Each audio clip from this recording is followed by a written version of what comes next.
My name is Ellis Weiner. Welcome to the Los Angeles Review of Books podcast.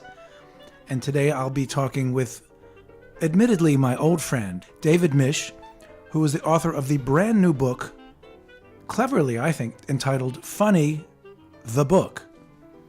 And instead of my sort of stammering through David's enormous CV, let's let him stammer through it. David, tell us about your illustrious career. No, I'm sorry. I'm just not going to play along with your little games. Well, then, as some of us know, David started out as an amusing folk singer in Boston and went on to have an appreciable career professionally, being paid good money to write actual sitcoms, many of which one has seen, such as Mork and Mindy. And that's pretty much the Police Squad. Such as right there, yes. Police Squad, Yeah. Some people saw. As you say, Mork and Mindy, which was very exciting because Robin Williams was discovered on our show. And then Police Squad, a success d'estime, if I'm pronouncing that correctly, but frankly, even if I'm not. And then a few other things, and then I slid into my current situation of doing some teaching, USC and UCLA, and some writing for aforementioned book, and some other. I'm still actually throwing in my hand occasionally with writing for TV. So you've been writing and thinking about writing for more years than many of our listeners have been alive. Yeah, let's hope.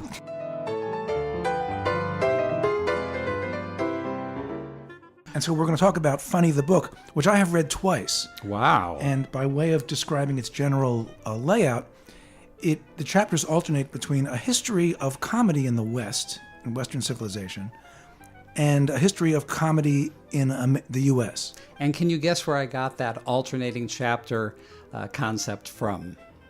No. Moby Dick. That I'll never forget. We read it, but everyone felt the same. When you read it in high school, you read the first 4 chapters, and wait, 2 of these are incredibly boring things about whaling. Right. I'll just read every other chapter from now on. I had noticed that when I read Moby Dick. The book is festooned with lovely black and white photos, not only of the Marx Brothers, but of God. Of God and of statues with penile erections. Those are the best kind. So I have, as in the same way that your chapters alternate between discussions of the history of comedy and of American comedy, my questions, with any luck, will alternate about that too. Okay. So let's just talk about, for starters, as you do, the figure of the trickster, who embodies the impulse to humor, I guess you could say, in every Western culture by a variety of names. And Eastern. I mean, the trickster as a generic figure occurs everywhere. Every society ever known, as far as I'm aware. So, and Jung, considered him one of the central archetypes of the human identity. Do you have thoughts of the similarity between the trickster as an outsider with unruly impulses who nonetheless is part of society, and a child? Oh, absolutely. But then the connection between comedians and children has often been remarked upon, both, in lighthearted popular culture, and Freud mentioned it as well. One thing that has always bugged me, they'll say, we're going to discuss the principal exports of Bulgaria. Mm-hmm. We're going to have a look at the incidence of sprained ankles among National League shortstops, and maybe even have a laugh or two. Yes. As though this entire universal aspect of human experience is an indulgence that we're going to allow ourselves, although we really shouldn't. Yeah. Now, why is that? One thought is that it's a result of our deplorable Puritan ancestry here in this country, but you know what I mean. No, absolutely. But there's a section on this in the book, but Woody Allen famously compared doing comedy to sitting at the children's table. It just don't get no respect. Interestingly, Woody Allen himself is one of the people who doesn't give it respect. He always said that comedy was in fact sitting at the children's table, and he aspired to something more, and then he went for it. He went to do what he considered to be more important, which was drama. I utterly disagree, and I think Woody Allen's works themselves speak to how wrong Woody Allen is about that. I think humor is absolutely essential to life and what makes life worth living. And the fact that we sort of look down on it slightly, I think, says more about our sense that it's a guilty pleasure. It's like the way we treat school teachers. We say they're so important, but we don't actually give them respect or money. Although comedies do make money, but the respect is a different matter. And the fact that geniuses like Buster Keaton, Chaplin, Steve Martin have never even, as far as I know, been nominated for Oscars. The one exception I can think of is Kevin Kline many years ago for A Fish Called Wanda. But, no one seems to really give it the right level of respect, in my opinion. I'm not even sure that fact is in the book, but that's a fascinating fact about the Oscars. It'll be in the second edition. But yeah, it's, comedy. The last exception I can think of, which is a couple years ago, 1934, was It Happened One Night, which swept all the major Oscars, 7. And since then, nothing. I thought Bridesmaids was brilliant. I think Bridesmaids got a nomination for screenplay, and maybe Kristen Wiig did. But I mean, this is a brilliant movie in every respect. In my opinion, everyone, people have different opinions about comedy. My book is not defining what is funny; it's trying to explain how funny happens. But Shakespeare said, "A jest's prosperity is not in the tongue of him who speaks it, but in the mind, in the ear of him who hears it." And what that means is that comedy is different to all people. So I and no one can tell you what's funny. All this reminds me of something that Fran Lebowitz said. It's harder to write comedy than it is to write drama, because, quote, everybody is always ready to burst into tears. And I think that's true. Now, one thing is that at the bottom of at the foundation of drama, is the one thing that really is universal, which is death. So in that respect, drama and tragedy really are more universal than comedy. Except, yes, you may have forgotten the sneak surprise conclusion of my book. Well, you said several times in the book that anything you can say about comedy can be equally said about drama. However, I go further than that. At the end of the book, and I hate to give this away, spoiler alert, but the secret of comedy is that it's about death. You did say that. Yeah. But it's much more subjective, don't you think?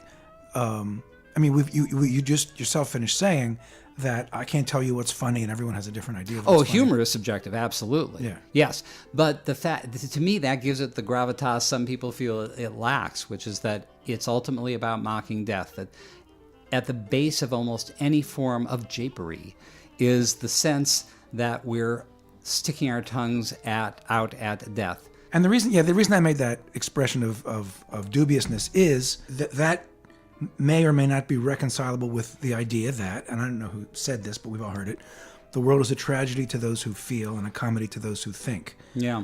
I don't think of humor as being a reply to death so much as, and maybe this is implicit in what you're saying, as an assertion of a human intelligence.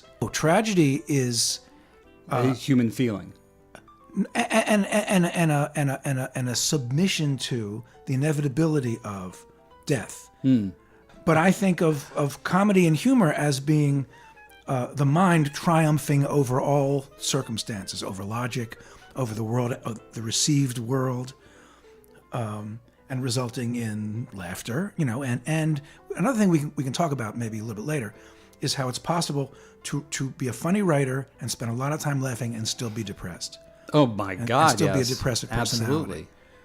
Absolutely. But how much worse would you feel if you didn't have a little laugh? Sure. No, I'm not saying therefore don't laugh. But let's stay on think and feel, because I find that very interesting, and I think a case can be made for something of the opposite of what you said. Maybe not a good case, but that is that comedy is also about feeling. I ask the very pointed question: why are farts funny? Right.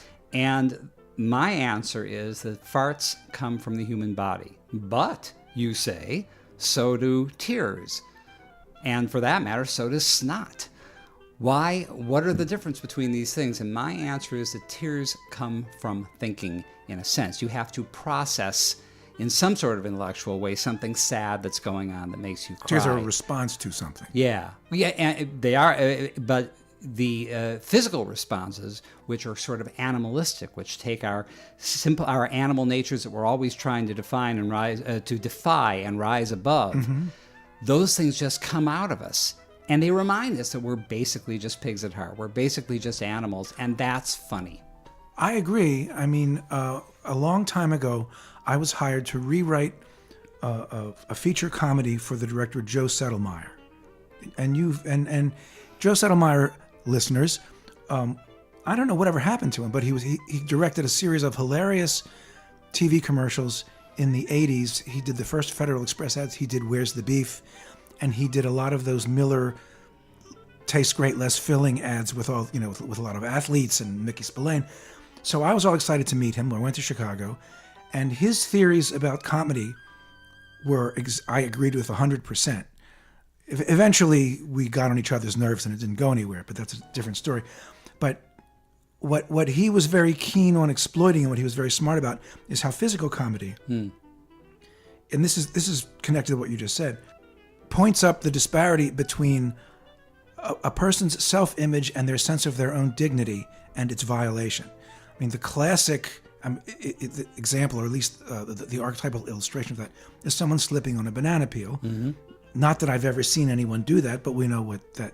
Actually, I slipped on one once, but I didn't fall down. I skidded a little bit. That's just not funny enough. It's not exactly, so I cut it. But that's the thing. We all, as you say, want to deny our animal foundations, the fact that we're at bottom animals. Mm-hmm. Can I interrupt here with Please. Hugh Hefner? Hugh Hefner, when Speaking of animals. Yeah, well, people said, you treat us like animals, you make humans and sexuality like animals, and he said, well, if we're not animals, that leaves minerals and vegetables. So take your pick. Okay. Sorry, but go ahead. That's the Playboy philosophy. Yeah. So especially slapstick is an abrupt overturning of our dignity. Our aspirations, I think, are critical to comedy's function and purpose. And a person once said, I'm trying to remember who, oh yeah, it's me in my forthcoming book, Funny the Book, said that drama says that humans could be great, but they're weak, which is tragic. Comedy says that humans are weak, but think they could be great, which is funny. Human imperfection is, in my opinion, ultimately what comedy is about, that we just don't have it, but we think we could. And this is every Judd Apatow comedy where the guy thinks he can get the girl, but he can't, but he does. This sort of back and forth with our basic flawed natures is what is at the core of comedy. Should we talk about a distinction between comedy and humor? Uh-huh. I'm not so sure the things you just said would apply to print humor, for example, but those things are funny. You talk about movies and TV shows. Uh-huh. They are one cultural product that makes us laugh. But you also talk about Woody Allen's writing. Yeah. Robert Benchley. But that goes to playing with words, and there's all sorts of things to say about that. One is that's Trickster. Trickster played with words. He would fool people, he would con people, and he would frequently do it with, tricky words, but he would also do it with plays on words, with oxymorons and puns. And puns, yeah. And the relationship of humor to words, which is, the core of prose, is fundamental. I just was at a lecture by Wayne Ketzenbaum, who wrote a book that just came out called The Anatomy of Harpo Marx. And he points out that Harpo's first scene in the movies is in The Coconuts, where he systematically goes through the letter boxes in a hotel waiting room and takes the letters out that are meant for all the people and rips them up. So his very first act is to destroy language. And of course, he plays mute. Right. So the relationship of humor to language is fraught, and it's key. Because playing with words, whether it's verbal or in prose, is absolutely critical to humor. And the fungibility of language is, in a sense, a destruction of order. And that's also what Trickster is about. If you don't have language, if you cannot communicate with people, what do you have? You have chaos. And that's what comedy is after, is chaos. Getting the joke and laughing is to restore understanding. It's to mend chaos. That is true. To get it, yes. But then, in a way, you have Trickster has tried. Trickster wins either way. Either he destroys things by tearing them apart, or you get it and you are that much wiser, you're in league with Trickster by having caught on to his game. Well, that's true. Yeah. And of course, Tom Stoppard called laughter the sound of comprehension. That's what, getting the joke is a mental exercise. Generally speaking, and as I say in the book, this excludes body switch movies, you have to be smart to get humor. You have to have a mental process going on to figure out how that joke got there. Now, this would be a great cue for my last question, but I have 9 in front of it. My last question would be, should we talk about the differences between liberal and conservative humor? But let's not. It's been such a lovely afternoon. Let's not spoil it. What I would like to talk about instead is, in reading you write about Charlie Chaplin, would you say that he was the first comedian to bring into his act what these days, and in the past 20 or 30 years, we're told to call heart? Without question. That wise guy New York writers come to L.A. and they want to write funny stuff, and producers, either smart ones or stupid ones, and they're both kinds, say, oh, but it's got to have heart. Right. I know a comedy writer who despises heart. Yeah. And I used to despise it too. I made my peace with it a little bit. Pathos, as you say in the book, that they're essentially the same thing, that we not only want to laugh at or even with characters, but we want to feel something more emotional as opposed to intellectual. Yeah, absolutely. But you have to make a distinction there between, what I think comedy writers hate is false heart, false sentiment, and I hate that with a passion. Now, some producers want you to put in fake heart, and because they don't know the difference anyway. Yeah, and it works sometimes. I remember I was offered a job many years ago writing a sitcom, a pilot about an angel who comes to Earth and helps some kids, and the first draft they needed. Who would have thought? Actually, that's every other pilot ever written. Right. But they said, we need to make it clearer that the angel really loves the kids. So I turned, in my youth and smarty pantsiness, right. I said, no, I'm not going to write this crap. I then saw the finished product. And every 8 minutes, it was an hour-long pilot, every 8 minutes the angel said, I love you, kids. So when you're asked to do that, I think... Why didn't we think of that? Yeah, I know. Where do they come up with these things? And then, of course, the movie in which kids help the angel was made, and that's called E.T. Okay. Right. But false sentiment is evil because it's playing on people's emotions without any genuine emotion underneath it. But genuine emotion that's earned from a well-crafted story and characters. I got no problem with that. And most comedy writers have trouble because they're just focusing in on the next gag. But what Chaplin says is you can meld the two. You can actually have a character who you set up in a certain way, and then his travails are funnier because you know him. It isn't just that he's falling down, it's this guy, it's the little tramp falling down. And I think that's generally true. Then there are the comedies in which there's no heart and there's no attempt to inject any, like The Three Stooges. The Three Stooges is a very interesting case. The Farrelly brothers have a long and quasi-distinguished history. They've done some amazing things. I feel their movies are inconsistent. They're not funny beginning to end. They're longers. But this is a good movie. The Three Stooges movie is a good movie. The choreography is amazing. There's one bravura sequence that lasts 5, 6, 7 minutes where they do nothing but hit each other. But with such intricate choreography, it's like Tom Cruise is off with his trainer, practicing every move, every eye gouge. It's incredible. But what the Farrellys do is they inject their patented form of sentimentality into this movie. I feel it hurts it. Yeah. But if we talk about the Three Stooges and great humor, what are we talking about? The Three Stooges weren't great humor. In fact, the three of us who went, the Three Stooges who attended this Three Stooges movie, all three of us comedy writers, one of us made a very smart comment afterwards. He said, I can never remember laughing at the Three Stooges. I watched them, but I never actually made that barking sound. I would say, wow, that's really something, but I didn't laugh. I didn't find them amusing. I found them fascinating more when I was a kid. Now, this Three Stooges movie, we laughed at a few times, and maybe it was because they actually set up characters. there was a whole opening sequence where you see they're orphans and they care for each other, and one's torn apart and then he comes back. So maybe that had to do with making the eye gouging more amusing. Oh, I see. That was their version of heart being smuggled in. Yeah, it's possible. And the old ones, the eye gouging was not particularly different. They reenact it with great fidelity. But maybe it was maybe one reason those movies never got to anywhere is that they had nothing behind them except the eye gouging. And how long were they? They were 14 minutes. 10 minutes. Yeah. Curly, who was the most talented of the Stooges. And by the way, few people know about their fourth brother, Noel Howard, who was the most charming and effervescent and witty. And the cocktail yes, wit. He was just the most sophisticated stooge. But in any case, Curly had a stroke and dropped out of the act, and then made an appearance where he just snored in one of the later movies. Just But the great thing is they broke up the act around 1957. At that time, they had never been paid more than $20,000 in a year. Wow. And when the act broke up, Columbia hired Mo Howard as a messenger. So that's how not the mighty funny. have fallen. That's not funny.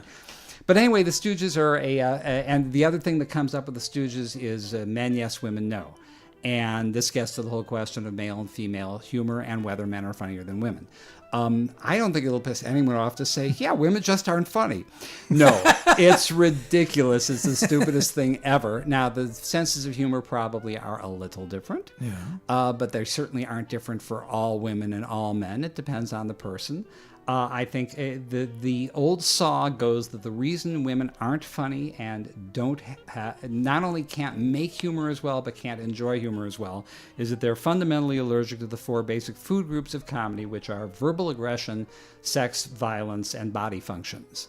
Well, Bridesmaids and a million other things will put the lie to that. I think it's straightforward sexism, not just so much in thinking women can't be funny, but that women have never really been given until the most recent years the chance to be funny.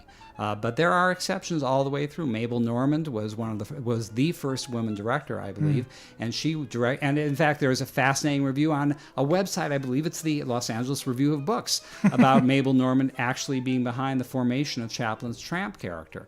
Then later, Mae West was one of the seminal figures in comedy, and she was the first prominent female writer, and of course was obsessed with sex. That was her whole raison d'etre, and that did not seem very female-like, and yet she was enormously popular. But on the other hand, the Motion Picture Code, which was instituted by at the instigation of Congress to stifle movies and force Nick and Nora Charles to sleep in separate beds even when married, and all married couples up to Dick Van Dyke, I remember in the 60s, they were sleeping in separate beds even though married. All that came from Mae West. The Catholic Church was outraged at her in 1934, passed the code that prevented human beings from acting that way on screen. Well, thank God those days are over. and the days of having to keep one foot on the floor, if a couple were in bed. Let me say this. This is my brilliant insight from having read the book twice. That you were talking about the Marx Brothers, and you said that there has never been the equivalent of the Marx Brothers in any other country. Mm-hmm. I put it to you, sir, yes, that the Beatles were that. That's a good point. The Beatles met Groucho. They wanted him to play the old man in A Hard Day's Night. It was written for Groucho Marx. They met, the five of them, in a room, and Groucho refused to do the movie, and someone said to him, why? And he said they were very disrespectful. Can you imagine? Wow. Isn't that weird? But yes, the Beatles, but of course the Beatles were essentially Richard Lester, who directed the movie. No, but the movies aside, just in their press conferences and what we think we knew of them. Absolutely. They were the Marx Brothers. They were the Marx Brothers. Now, Adam Gopnik wrote something in the New Yorker about, 12, 13 years ago, maybe, which means it's probably 20 years ago, in which and Adam is very interesting, but I think he went a bridge too far this time, where he said that the Beatles really were a comedy group. Yeah. And I thought, Not quite. that's something you. But they played some something great you jot music down, but too. you don't publish. But they did, and the first Beatles movie, which is one of the great classic movies, but also a great comedy movie, came out of the Running, Jumping, and Standing Still that's right. film, which was directed by Richard Lester, who directed the Beatles, and starred Peter Sellers. And essentially, Peter Sellers came to Richard Lester's backyard and did funny things. The laughter and applause at the beginning of Sgt. Pepper's is taken from a Beyond the Fringe, a famous comedy sketch Really? group of the 60s, a Beyond the Fringe concert, because their record producer, George Martin, was at that time England's foremost comedy producer. Yes, and I knew he that. did the records for Peter Sellers and Beyond the Fringe and things like that. So that laughter is at a Beyond the Fringe sketch. The sense of humor changes from generation to generation, and I was going to say especially since World War II, but it may have been especially since the Punic Wars. I mean, that every succeeding generation seems to be more ironic, more detached. Is that just too narrow an historical benchmark that I'm applying? But I mean, I know that the stuff that I think is hilarious, my kids don't particularly think that. There's no question we're more ironic now. There's no question we're jaded. There's no question we need big, gross humor to get laughs that required less grossness before. I don't think that's necessarily true. I think Bridesmaids. okay. You didn't have women puking in 1928. No. And you didn't have sex scenes like that.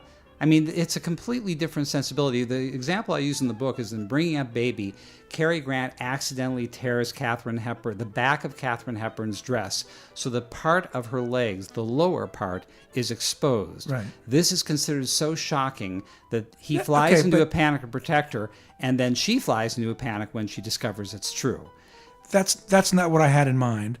I agree that Bridesmaids couldn't have been made 10 years ago, let alone 50. I still think that if you take 100 people our age and 100 people our kids' age, you'll see a marked difference in what they assume to be funny, what they like. I think you're right, but what generation has that not been true? I And know, everything, I'm saying. clothes, music. So yes, and why? Of course. Oh, yeah, I think because youth must have its fling. The most successful comedy now involves body functions, projectile vomit, and semen. Quite frequently. And the reason I disagree with that is not because I know what I'm talking about, but because I really don't like that kind of humor. Yeah, but it's not at you. You're not the audience. Semen is essentially the pie fight of the 2010s. I mean, body fluids are being flung with wild abandon, and that's something that could never have happened before. And that's because I think it's more difficult to shock us. Because getting hit, a rich society lady Margaret Dumont getting hit by a pie, which, by the way, she never did. She was the foil in the Marx Brothers movies. Her getting hit by a pie would be funny because, again, that's the thing we talked about earlier, the taking down of the human being who thinks they're so important. Right. But now a pie isn't going to cut it. You need something grosser. Well, a pie in real life will cut it. When William Crystal gets hit in the face with a pie, it's although, you know what? I didn't great. see many people laughing when Rupert Murdoch got hit with a pie at his first hearings. And, a lot of people commented on it, but it wasn't actually very funny. It just felt inappropriate, I felt. or am I very old-fashioned? You are. I thought, he's Beelzebub. I hate the man. Right. But a pie, in a way, it just seemed it's too too small. good for him. Yeah, it is too good for him. That's great. I mean, a concrete block would have been more appropriate.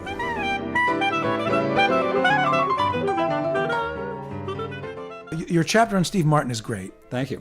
And very interesting. I wish you had done a little more with Andy Kaufman, who I think was, the next step. What I say in the book, and I believe I may quote me here, is that Andy Kaufman, in a sense, he was a progenitor of Steve Martin, but Martin made him commercial. Kaufman was never was commercial, he didn't want to be commercial. Right, no, he hated commerciality. He tried literally to drive the audiences from his presence when he would perform. Steve Martin wanted the audiences to come, but he was operating from a similar point of view. Yeah, and I'm not sure that in fact, my sister did attend an Andy Kaufman concert at Carnegie Hall. This was a famous one because at the end, He put everybody, he herded everybody outside onto school buses. Right. He took them down, I think, to Battery Park, and they took the ferry to Staten Island, and everyone got milk and cookies. But here's the difference. He was more performance artist. Yes, than a Martin comedian. did similar things, though. But he almost always did them with more of a comedic punchline. For instance, he took his entire audience, a college audience, out to McDonald's, and he ordered 200 hamburgers and then changed it to one order of fries. I said, oh, you know what? Yeah, just make it an order of fries instead. He also went to an empty swimming pool and had people stand on the bottom and then swim him over their heads, passing him from one to another. So Kaufman was doing it just to make a point. Martin was doing it to be funny, but in a really weird way. The unrestrictability of ideas, how everyone steals, borrows, appropriates ideas from everyone else. And you quote this line from The Simpsons. Was it one character says, well, if we can't steal other ideas, where are ideas going to come from? Yeah. But it was actually, within the context of The Simpsons, it was a TV producer. Right. The producer of the Itchy and Scratchy show. Oh, well. Yeah. But there's this great, a swirl of ideas out there, and sometimes they're stolen and sometimes they're not. More often, they are used as inspiration. Very good people like Jonathan Lethem, the famous author, have talked a lot about this, that they're really, without play, that Simpson quote is absolutely accurate. We could get nowhere without stealing other people's ideas. The point is not to literally steal them, not to reprint it word for word, but to put your own take on it, to put your own spin on it. And, Shakespeare stole all his plots but one, but he came up with some pretty good, variants of them. Right. But these days, first of all, this is my one insight into politics these days, is that there are no conservatives. There are only Republicans. All the conservatives sat still for 8 years during the Bush administration and put up with the violation of every conservative tenet you can name. So when we say conservative, there will always be scare quotes around it. But is your point just that conservatives don't have a good sense of humor? Yeah, Christopher Buckley's conservative, and he has done some amusing things. I agree.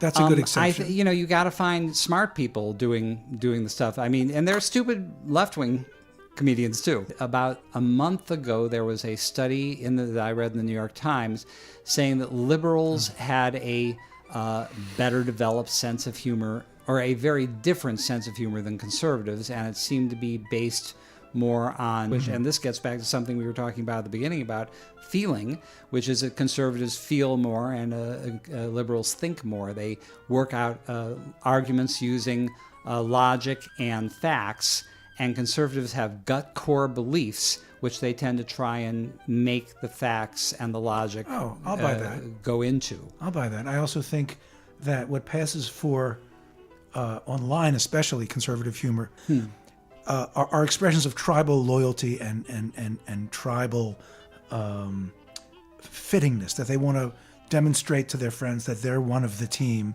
and so they'll say, the next stupid thing in the same way that someone said a similar stupid thing the day before. Well, it's true, but tribalism is not limited to one political persuasion. I'm trying to think how it relates to comedy. That sort of gets into what we're talking about, the differences in sense of humor. We all want, my daughter said to me in a lighthearted way, I don't want to see, we were talking about the TV shows Girls and Veep. I watch Girls. I love Girls. Really? I think Girls is hilarious. I also love Veep.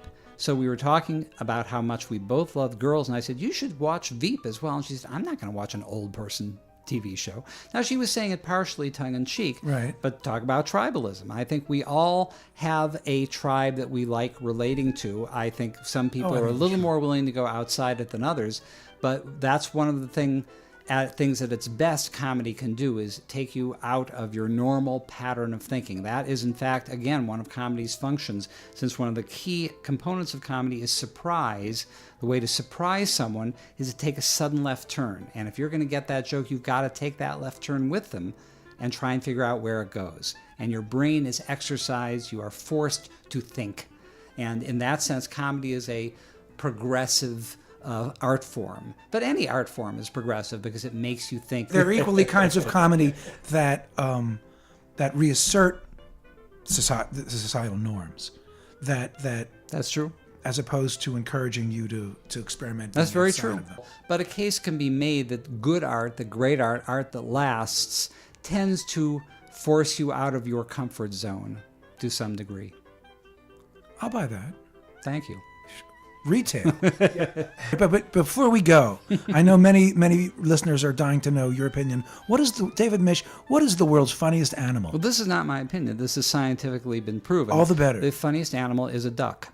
Why a duck? It's very That's a quite a phrase. Those of you who don't know, it's a famous Marx Brothers routine. But in any case, duck, because it's a single syllable. Right. It starts with a fairly hard consonant and ends with a very hard consonant. All comedy writers know that K is one of the funniest consonants. Right.